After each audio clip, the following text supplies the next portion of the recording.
الحمد لله وحده والصلاة والسلام على من لا نبي بعده، وأشهد أن لا إله إلا الله، وأشهد أن سيدي وحبيبي محمد رسول الله صلى الله عليه وسلم. أما بعد، لما بنيجي نتكلم يا إخوة عن شيء لله بتجد أحيانا نفوس طيبة كريمة مستجيبة صالحة مطيعة، وهناك عكسها وخلافها. لماذا أنا أتحدث مع المخالفين أو للمخالفين؟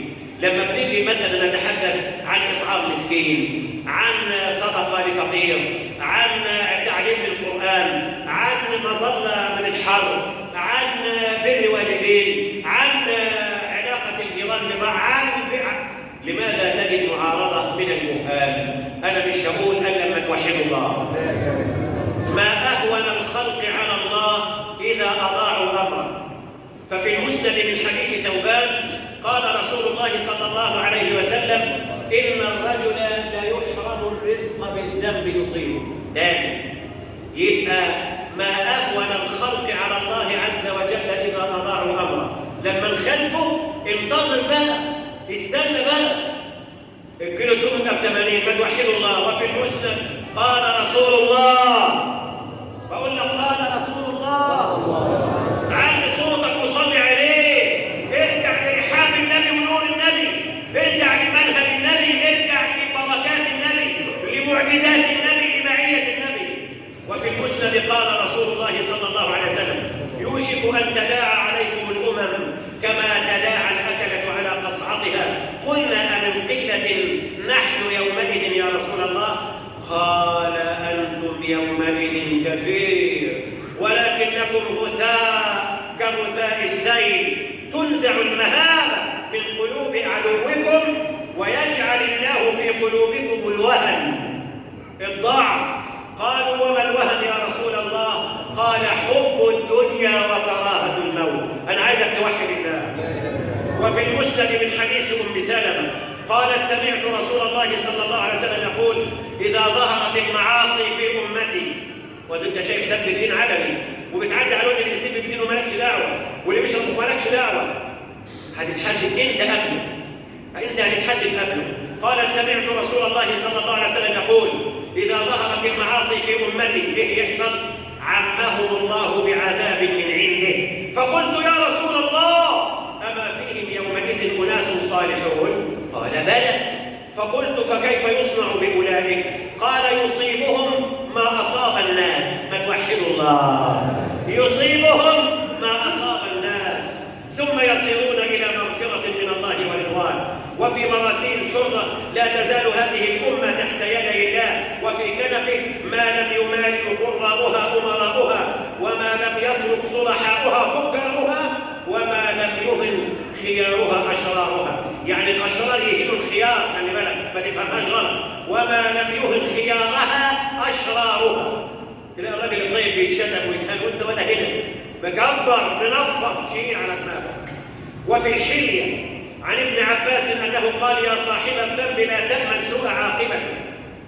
ولما يتبع الذنب أعظم من الذنب إذا عملت؟ قلة حيائك ممن على اليمين وعلى الشمال وأنت على الذنب. ولقد خلقنا الإنسان ونعلم ما الآيات في سورة إيه؟ قولوا في سورة قاف: ما يلفظ من قول قول إلا لديه إيه؟ ولا هنا ولا في دماغك. براحتك، أنا بلغتك. قلة حيائك عن الملك اللي على اليمين، وقلة حيائك عن الملك اللي على الشمال وأنت على الذنب أعظم من الذنب. وضحكتك وأنت لا تدري ما الله صانع بك أعظم من الذنب. وفرحك بالذنب إذا غفرت به أعظم من الذنب. وحزنك على الذنب إذا فاتك أعظم من الذنب. أنا عايزك توحد الله. بقول لك عايزك توحد الله. قال الفضيل بن عياض: بقدر ما يصغر الذنب عندك يعظم عند الله، وبقدر ما يعظم الذنب عندك يصغر عند الله. قال حذيفة: إذا أذنب العبد ذنبا نكت في قلبه نكتة سوداء حتى يصير قلبه كالشاة الرداء. أنا عايزك توحد الله. قال ابن عباس: إن للحسنة ضياء في الوجه ونورا في القلب وقوة في البدن. شوف الحسنة، شوف الحسنة، إن للحسنة ضياء في الوجه، إيه كمان؟ ونورا في القلب، وقوة في البدن، وسعة في الرزق، ومحبة في قلوب الخلق الصالحين. وإن للسيئة سواد في الوجه، وظلمة في القلب، ووهن في البدن، ونقص في الرزق، وبغض في قلوب الخلق. رأيت الذنوب تميت القلوب، قد يورث الذل إدمانها، وترك الذنوب حياة القلوب، وخير لنفسك عصيانها. وهل أفسد الدين إلا الملوك وأحبار سوء ورهبانها.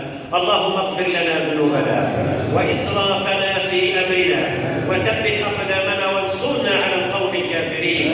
اللهم أرنا الحق حقا وارزقنا اتباعه، وأرنا الباطل باطلا وارزقنا اجتنابه. اللهم إنا نسألك الهدى والتقى والعفاف والغنى.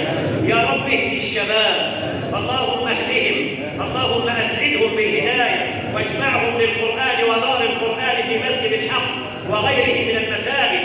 اللهم علمهم سنة رسول الله وهدي رسول الله في حلاقة الشعر ولبس الهدوم والبناطيل المقطعة والأكل والشرب وطاعة الوالدين والمذاكرة. اللهم اكتب لأبناء الشهادات العامة الفلاح والصلاح والنجاح، واكتب لكل مريض الآن شفاء يا شافي يا شافي يا شافي يا كافي يا معافي. فرج كرب المكروبين، فرج كرب المكروبين. اللهم اجعل لمصر أمنا وأمان، اللهم اجعل لمصر وفي مصر أمنا وأمان. اللهم وسع رزقها وطيب مقامنا فيها وجميع بلاد المسلمين. اللهم وأحسن ختامنا وطيب أيامنا واجمعنا بنبينا وأقم الصلاة.